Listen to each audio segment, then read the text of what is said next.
So we're going live. Asma, I'm going to tell you.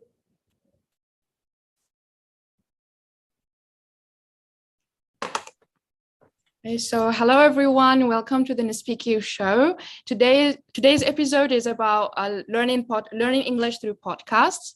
I am Esma, the U.S.Embassy Algiers intern, and today I'm with Sidcastic. So how are you, Sid? Hello, Asma. How are you? I'm doing good. Thank you. Thank you for the invitation, number one, and glad to be here. How about you? How have you been? I'm doing great. I'm happy to be with you today. I'm really interested in podcasts and books. So it's that's amazing. Interesting experience. Yeah. Are you a podcast listener? Do you listen often? Yes, all the time. Amazing. That's amazing. That's good to hear. Yeah. So Sid, it has been, a busy time for us all, for Algerians. Summer is always busy. So what have you been up to? Here we go. I've been up to so there has been a project that I've been working on with a team. It's been months now. We started in maybe January or February, and it's a documentary. It's a story-based documentary about bookstores in downtown Algiers. So there are plenty of very old bookstores in the capital, and they are extremely interesting. So I was like, okay, let's explore those stories. So that's what I've been up to, and glad to announce that it's gonna start diffusing starting Saturday, July 23rd. So finally we have arrived here. So yeah, it's super interesting. Bookstores. I'm happy to see something about bookstores in Algiers because I really think it's a very interesting thing that we have and very special and unique. So what was your idea? What was the idea behind doing something about bookstores in Algiers? Yeah, so going back 4 years ago, so Sidcastic at the beginning, it started as book reviews on YouTube. And then it expanded to other things, but that was the core and still the core. So I have that relationship with books personally or Sidcastic in content creation. This is number one. Number two, I live in downtown Algiers. So I pass by the bookstores every day. And I'm always like, okay, it looks interesting. I check some books, but I know that there are a lot of stories behind the bookstore because they've been there forever and they look old, they look cultural, they look historic. And it was just about time to do something like this, to explore those stories and to explore Algiers through the bookstores of the city. Which was the case based on the interviews that we've done and the meetings we've had with the owners.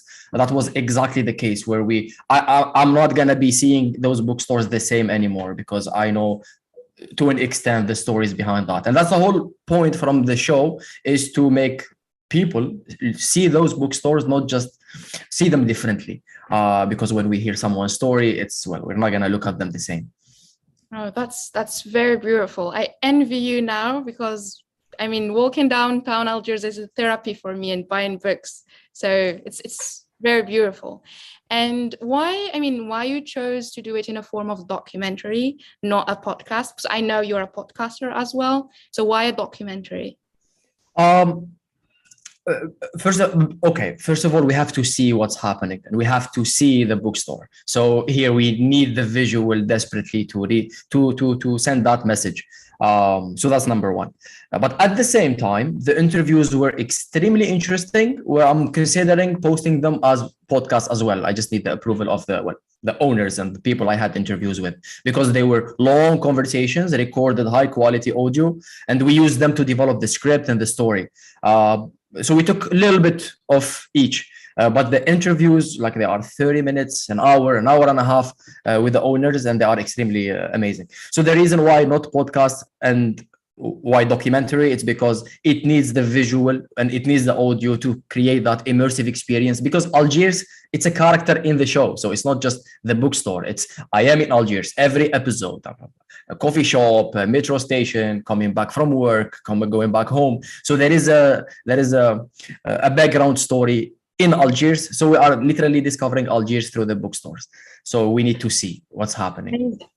So, you said you've been interviewing people and stuff. So it's obviously a challenging and long, difficult process. Was it easy to find people to interview? Was it did they accept directly, or It was usually? yeah, it was very very interesting because it was delicate a little bit. So we started in January and we had to kind of go in and then go back and then go in and go back multiple times in terms of choosing the right approach. And do we want to do an interview? Do we want to write it? Do we want to record it? Do we want to film it directly? So it was very creatively challenging.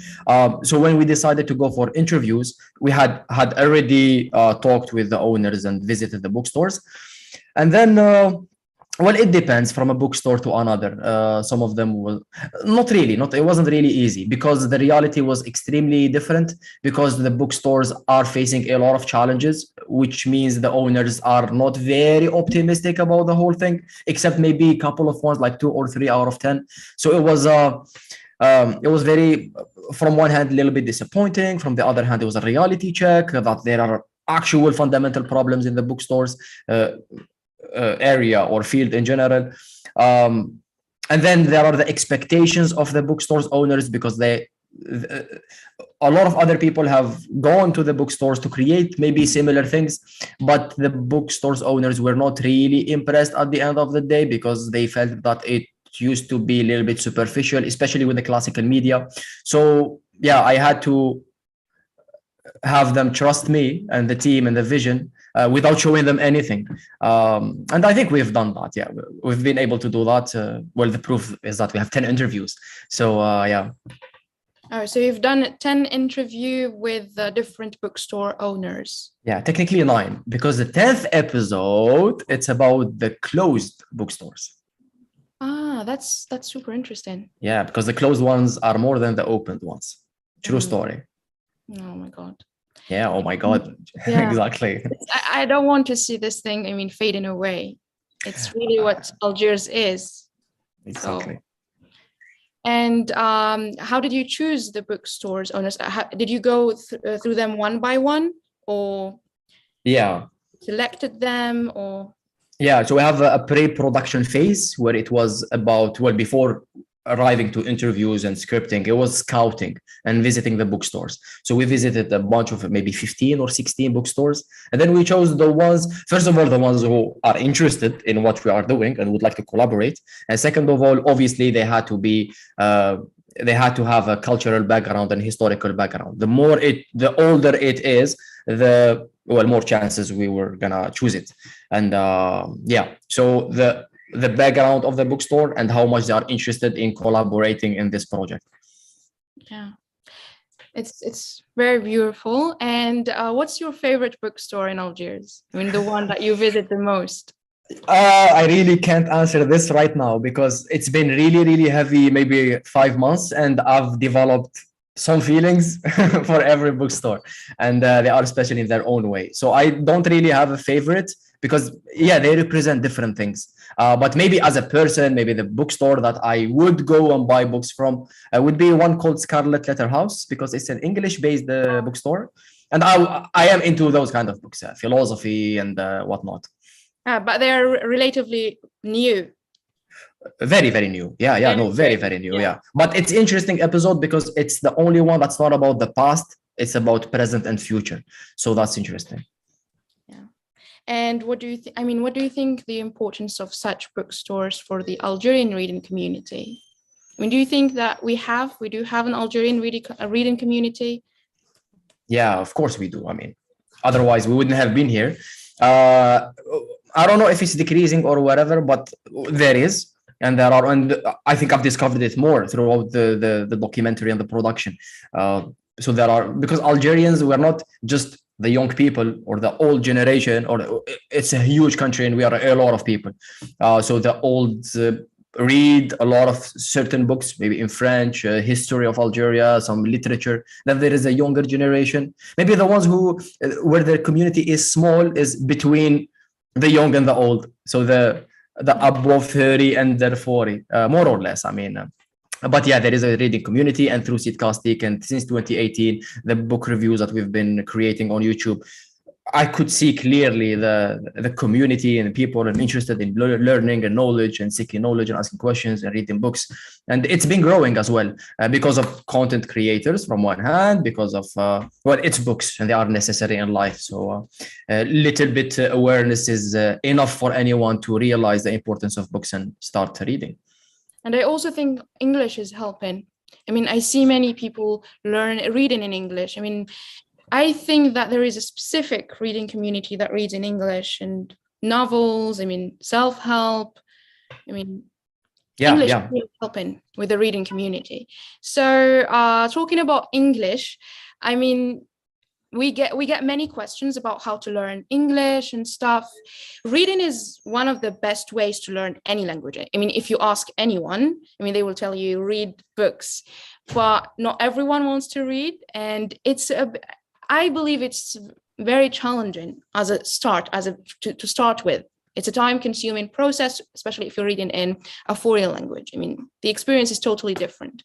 So there is another way which is podcasting, that is easy, and that's you can recommend to anybody. So if it's easy, anyone can do it. So tell me a little bit about your experience with podcasts and with learning languages. So podcasts and learning languages, so separately, because they have their own stories. So as far as podcasting is concerned, first of all, I think it's an incredible medium or a type of content because it allows you to listen to stuff and learn while you are doing something else. So you could dive into deep conversations and you are in transportation or you are running and you are listening to a story-based podcast and whatnot. So it's amazing because you get to hear and listen and think and imagine and could dive into very deep topics and take your time with it. So this is from one hand. So podcasts, audio content is just amazing, and it literally changed my life, or upgraded my life, let's say. Languages, from the other hand, or English specifically, obviously it's extremely important. First of all, languages are important because they help you explore the other culture and literature and how people think and all those amazing things. And English specifically at this era, it's very, very, very useful to access information, to read more books, to be up to date in a lot of fields. So it's very, very important. Now, if we mix the both, we'll get a very interesting formula. So we are listening, and obviously listening would help you develop any language, your language capacities. And with podcasts, you could get used to the conversations in that language. You can get used to learn new vocabularies. Your ear will get used to the language and how it's natively spoken, and automatically and consciously you would be developing that capacity as well. I've heard, I don't know how accurate it is, but I've heard that if you listen to the language or English, it will, as listening skills, it will help you in the speaking and the pronunciation. And well, that's what podcasts would help you develop. So I would definitely recommend it, especially that podcast. There are a lot of categories, so you could listen to conversations. So now it's informal. You are learning how people have a conversation in English. It's not academic. It's not, and there are story-based podcasts where you listen to, maybe there is some poetry, some art, some in telling the story and storytelling, which is also interesting. It's different kind of podcasts. You would be learning a different maybe aspect in English, not necessarily, but it's just kind of different. So it helps you more maybe with vocabulary and so on. So it's very, very interesting. Definitely, I recommend it. And then when you are able to develop the language, at least a little bit, you will have access to a lot of content that could help you be a better person, be more knowledgeable, be a better version of yourself, etc. I do agree with you, and it is accurate. When you start listening to a language, it will help you speak. I personally, for example, had an experience with German, for example. I've been learning German since, 5 years till now. And for the first 3 or 4 years, I was able to read and to write, and I was doing a lot of grammar and things, but still I couldn't speak. But when I started listening to podcasts in German, more and more, I developed the ability to speak. So I do believe it's like consuming and then producing. You cannot produce something that you do not consume.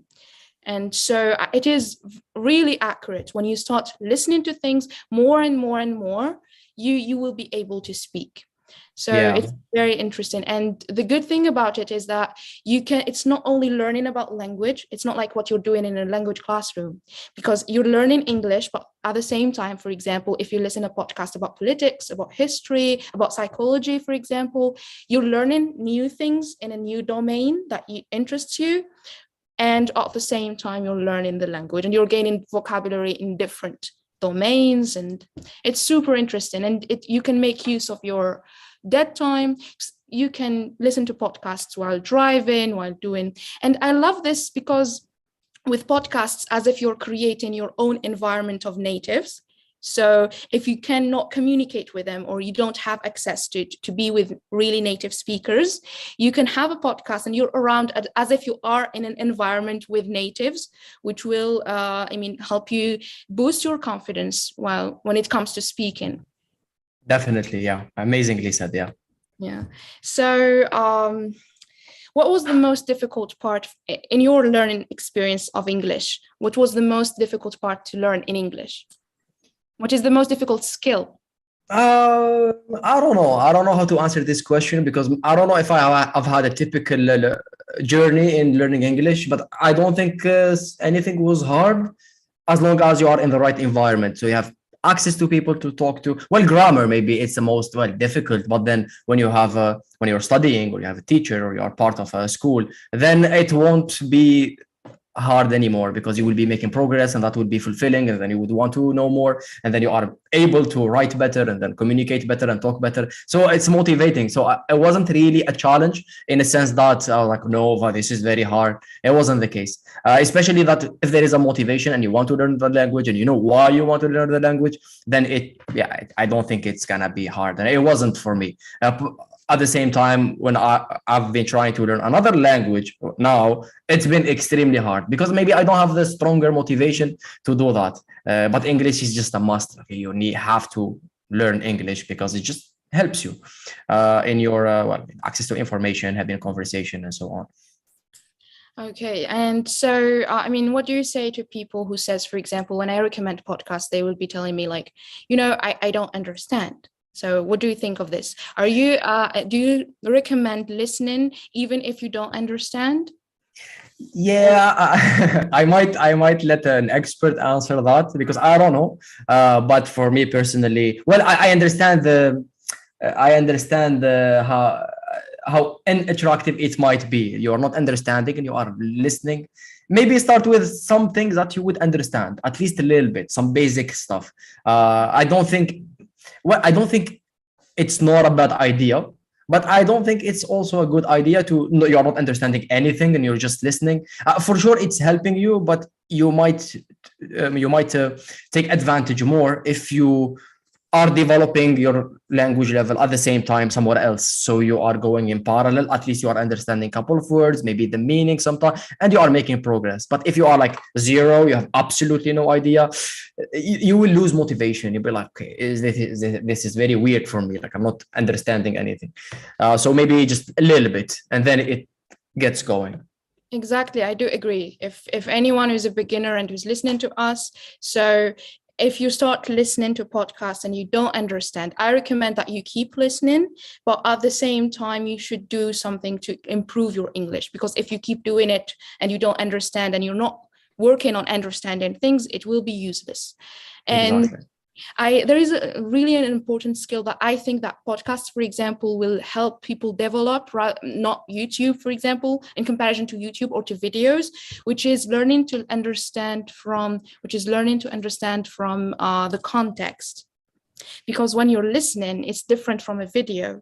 In a video, you have body language, you have facial expressions, you have images. But in podcasts, you have only the voice. So you have to work hard on understanding from the context what is being said. And this will help you learn any other language, not only English. So I recommend really, as a beginner, you start listening and improving grammar and vocabulary and doing the boring stuff of learning any language. But then once you start understanding at least 20%, you can start listening and without doing anything. Just listening will be enough. Yeah, then it accelerates the learning curve. Yes. So let's talk about a bit about your podcasting experience as a podcaster. So Sid, I mean, why did you choose to talk about psychology in your podcast? Well, I've talked about a lot of things in my podcasts, but psychology specifically is because I'm a psychology graduate, and so I have a BA in psychology, and I love psychology. I think it's extremely interesting. I love the human being, and I'm very curious about the human brain and how we function, how we deal with each other, and how we react to different situations, and so when what happens in the brain and so on. Okay, so if I am to talk about something, it would definitely be about something that I am, well, I know a little bit of about that topic, and two, I'm curious and passionate about. So having the two, I was like, it's obvious that if I am to create content, it would be about psychology and simplifying some concepts, some bridging the gap between it's a pop psychology, it's like or psycho education, so educating people about some basic terms or concepts in psychology and so on. It's very interesting because it could be very, very, very useful. It's like self-development, but it's based on academic studies because my content is based on the notes that I had been taking when I was studying and so on. So that's why it's psychology. I mean, it's always a good idea. No, there isn't a why about psychology, books, things like that. The why is already explained. Yeah. So are you considering starting a podcast in English? Yes. But it's very tricky. I mean, I don't know. I'm sure the future is going to be exciting. I'm sure there will be a lot of projects and different shapes and forms. But I can't tell for a fact that it is going to happen. We'll see how it's going to be. It could be a podcast, could be a YouTube channel, it could be a blog, it could take some time, it could be very soon because there are a lot of things happening, a lot of variables, and then a lot of exciting ideas and in different languages about different content. So we'll see about that. But I hope so. Good. I will be looking forward for it. So, right. Sid, were you a podcast fan before starting podcast? Oh yeah, for sure. I mean, that's the reason why I started creating a podcast, because before that I had discovered podcasting and audio content, and I wasn't mind blown, but it almost changed my life because I had just started an internship back then, and I had to drive for an hour every drive throughout the week. And then I had discovered podcasts. So I was listening to podcasts during my rides, and it was extremely amazing because I was excited for tomorrow's ride because I know I have a new podcast I want to listen to. And when you discover podcasts for the first time, there are plenty of excellent podcasts that you could start with because you haven't started with anything. Yeah, you don't know. So as if I discovered what do we call it? Like a mine, like a treasure. And I started exploring it step by step. And because of that, I was like, okay, it might be a good idea if I start my own podcast, conversations, educational, story-based. And then I started in the journey. It's been a couple of years, and I've created maybe 4 podcasts so far. So series, a lot of episodes each, conversational, story-based, co-hosting, because it's all about the conversation. I mean, the visual has its role, but audio and intellectual and the thinking and the conversation and discussion, that's amazing too. And it's extremely rewarding and useful. So who are your favorite podcasters that you listen to most? There are plenty in different languages. So in English, Joe Rogan for sure. Maybe that was the main inspiration at the beginning because the informality of the conversations and the type of questions that he asks and how good he listens and how good he is at suspending what he thinks for the sake of getting to know more and asking the right question, exploring the idea with no judgment. It's just fascinating. So that's one. I've been listening lately or the past maybe year to a podcast called Make Art and Not Content, which has been extremely inspiring, and I recommend it to any creative. It's about the creative journey of a creative. In Arabic, some story-based podcasts. Maybe those are it. Yeah, so these are, I mean, Joe Rogan, for example, we can recommend this to our audience if they are interested to start really learning English with podcasts. I've brought some podcasts as well in English. So if you're interested, there is the Tim Ferriss Show, which is a podcast. I mean, Tim interviewing people in different domains. And there is also the Knowledge Project. It is the same, I mean, type. I mean, someone who's interviewing experts in different domains, because I believe that the podcast has to be interesting and not related to how to learn the language itself, for people to carry on listening, because at some point you will be fed up of how many tips and things you hear about learning the language. So it would be interesting if you listen to podcasts that are, I mean, from different domains. There is also the Bookworm podcast they've just discovered, which is also related to books, if we have any people who are interested to listen to. Yeah, amazing. Yeah. So what do you think of the, I mean, podcasting environment in Algeria? I mean, this industry, is it improving? Is it flourishing? I would say so. I'd like to believe so. We've seen a lot of podcasts being launched in the past 2 years. We've seen a lot of diversity also in the podcast being created. I think there is a long way to go, and we can capitalize on podcasting and audio content more, and enrich the arena of digital content creation in Algeria even more. Well, I'm optimistic and hopeful, and well, I think yes, we have made enough progress, and it's very interesting to see the new podcast emerging. But at the same time, I think we can do better in terms of specializing in our podcast, like creating a podcast about economy, about the I don't know, the geopolitics, about nutrition, maybe more specific, about so specialized podcast. That's what we need. Maybe news-based podcast where someone shares in the news of the day for 5 minutes. So we don't really have to do all conversational podcasts where we interview people, or personal expressions, sharing my life experiences. We don't, I mean, yeah, those work for sure if you want to do that, but there are plenty of other types and categories that we can use and capitalize on. Sports as well. There are a lot of untapped fields that we could explore through podcasting, where podcasting fit, and we can I hope to see that happening, and at the same time, I help people do that, help them launch their own podcast, either by training sessions or by one-to-one coaching, or by consultancy, either individuals or organizations, because I can see, and I could see clearly, and I could witness as well, the impact and the value that podcast and audio content could provide and bring to the table, either for organizations or for individuals or for independent content creators. So looking forward to more specialized podcasts. Absolutely. So we have a question from Rania. She's asking, is there an opportunity to learn podcasting with Sid? Yeah, there are. There not only one. From one hand, we have an online course that is recorded. You can get it. It's from A to Z.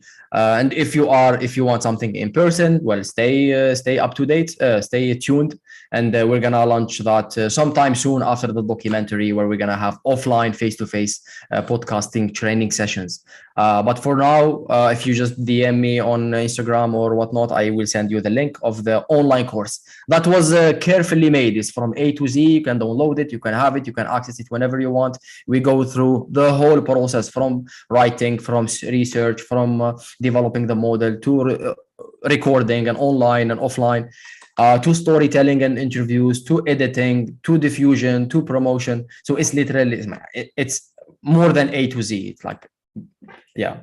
So there is that. And offline ones coming soon, I hope. Thank you for being interested. Hopefully. Ziani is also asking, is your goal helping people learn English through your podcasts? Well, the podcast is not in English, so it's not really. But as a person, English is like a second language, or I use it like in my sentences. And maybe it's not like an objective that I've written down, but it's definitely something that I like to see happening indirectly, where there are some terms in English, there are some, so grabbing the attention of people who maybe don't have a relation with English, if they can see the utility of it. So that's definitely a plus one in terms of added value. And I would say, as someone who listens to your podcasts and to your videos, that you need to have a basic understanding of English, at least to understand, even if the whole episode is not in English, but there will be terms. And I actually know someone who was motivated to learn English just because of the videos and the episodes, because they contain English words. So she wanted to learn English because she wanted to be able to understand 100% of the video. So it is amazing. Yes. So you're doing a great job. Really. Thank you very much. I'm glad to hear so. So, Sid, what do you think of the podcast replacing radio? Oh, for sure. It did. And I mean, radio is old news. It's like TV, it's like a lot of other mediums. And this is just, well, we need to catch up. This is digital communication. And a lot of things have transformed in terms of media, in terms of media production. So TV is no longer relevant in comparison to how it used to be 30, 40, 50 years ago. Now it's YouTube and then Instagram and TikTok and different kind of videos and audiovisual. Even the documentaries are different. The movies are different. The series industry is different. So it shapes everything. And audio is the same thing. There is a radio station, sponsors, a big team. You need to fit into the structure. Podcast allows anyone to create and talk and express. So it gave us an extremely exciting flexibility in terms of the topic we entertain and etc. So it's just amazing to see the evolution. So the next level of radio is podcasting, and the next level of TV is, well, online videos in general. So yeah, it did that for a good reason, and it's really, really great. Yes, and the main reason why they are, I mean, widespread is they are very easily accessible to people. And I mean, it's a very easy, cheap way to learn anything, not only languages. Yeah, to consume and to create as well. Yeah, they motivate you to produce things. I mean, at least when you listen to podcasts and you start learning a language, I mean, it's the eureka moment for you. You'll start speaking and being able to understand, and it's just amazing. Yeah. And to get back to learning English, I mean, podcasts are helpful to learn basically speaking and listening, but when it comes to reading and writing, I think we have to go back to books. Yeah, for sure. Yeah. There is no other way. Books are there is literally the essence. Yeah, there is no escape. It's very true. So let's talk about a bit about I mean, the documentary thing again. Yeah, my pleasure. Yeah. I can talk about it forever. Okay, so are there anything that you want to share with the audience about the documentary? Not necessarily, nothing specific, because the only thing I'd like to share with the audience, that's not the only thing, but the thing that I would like to share with the audience is the actual documentary coming on July 23rd. I mean, yeah, anything else is extra, but the actual documentary is the actual message and is what I want to say. But it's exciting. Bookstores are extremely important in any city. They're not only important. So there is this quote about of Wasim al-Araj. He's an Algerian author. And one of the bookstore's owners, told me that Wasim al-Araj told him about this quote. And the quote goes, أنا أدخل مكتبات أنا أدخل مدن من مكتباتها. I enter to the cities through the bookstores. And I found it extremely, very, very, very descriptive.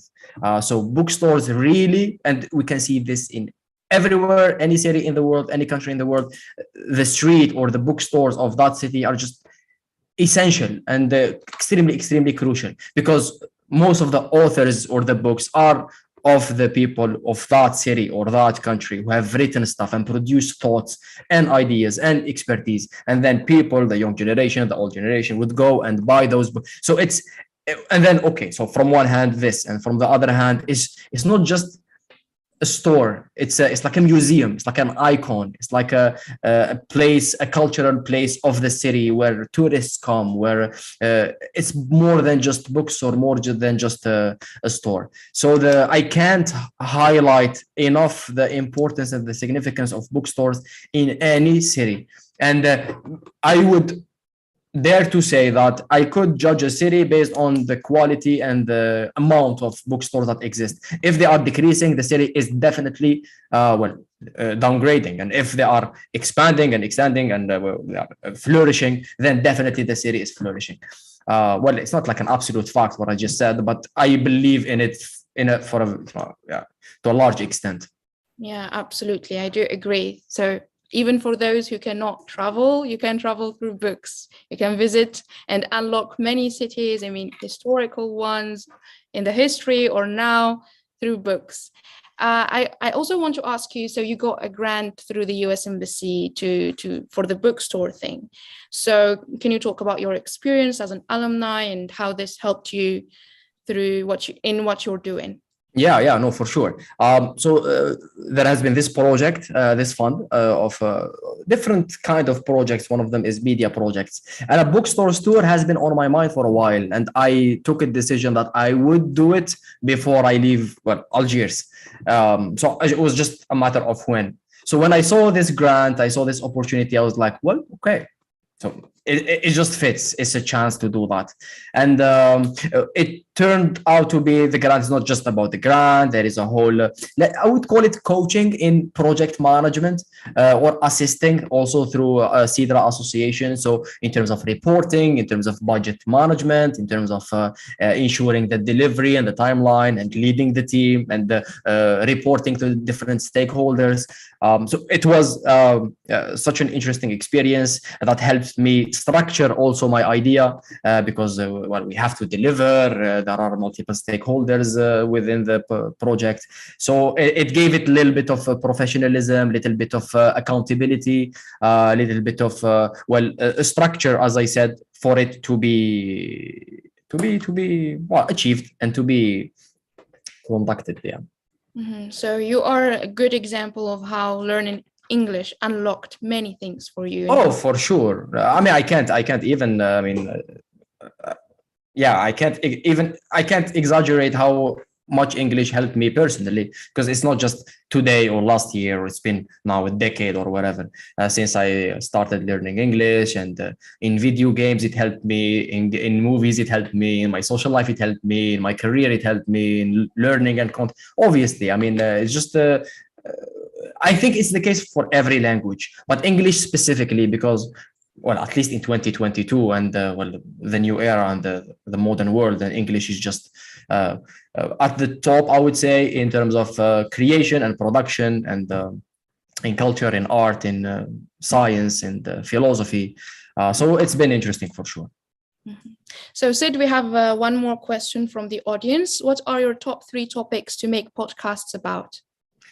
My top 3, because I mean, because I always advise people to see what they are interested in. There isn't like one that if you talk about it, you will be successful, or it's just what you are passionate about. What do you think the need is? Okay, that's okay. I would say one, economy, for sure. And the more we dig deeper, the better, because the economy is just huge. So economy is number 1. Politics/geopolitics, that would be interesting, but then it would require some expertise and some diplomacy in developing your episodes. I think it's very relevant. I would say sports and nutrition. Mm-hmm. I'm thinking like podcasts, like audio only, like things that where you don't have to see for you to understand. So maybe sports and nutrition. That would be very interesting as well. Yeah, though, I mean, it's not necessarily a need, because I think any topic, as long as you are passionate about and you have the expertise and you have the skills to present it or have a conversation about it, people will be interested. So it's not like there is a need we need to fulfill. It's not a business. It's not this is culture. It's about your personal expression and what you want to talk about. But these 3, let's say, fields, I see a gap, or I see a need. Maybe a news podcast, as I said before, podcasts that are short, daily, where I get briefly the news of the day or something like that. That would be amazing. We don't have something similar in Algeria, and I would love to tune in every morning for an Algerian podcaster and get a global picture on what's going on here and outside. But then it has to be well made in terms of content, in terms of the news chosen. So yeah, those are a bunch of ones. Yeah, it's interesting. Hopefully, we will see more podcasts from Algerians about these topics and more. And maybe why not podcast in English? So I was very happy to have you today, Sid. Thank you very much for your time. And I just want to tell our audience that to stay tuned for our next live episode, Let's Chat. We will have our American intern talk about his immigrant experience. It will be on Wednesday at 6. So stay tuned for it. And thank you again, Sid, for being with us today. It was really a pleasure. My pleasure is mine. Thank you, Asma. Nice to meet you, and thank you for everyone who tuned in. And I'll see you soon. And I'll see you on July 23rd for the first episode of Bookstore Tour Algiers edition. And the first bookstore is مكتبة الفنون الجميلة. It's in Didush Murad. That's the first episode, and it's gonna be exciting. Maybe just one more question from me: is Al-Iqra from Hasiba there or not? No, there isn't. Okay. There are some other ones. There are 9 other ones. I love them all, but Iqra has special place in my heart. I should have asked you before then. Yeah, you see. Thank you very much. It's really a pleasure to have you. You are welcome. Thank you. Bye. Bye.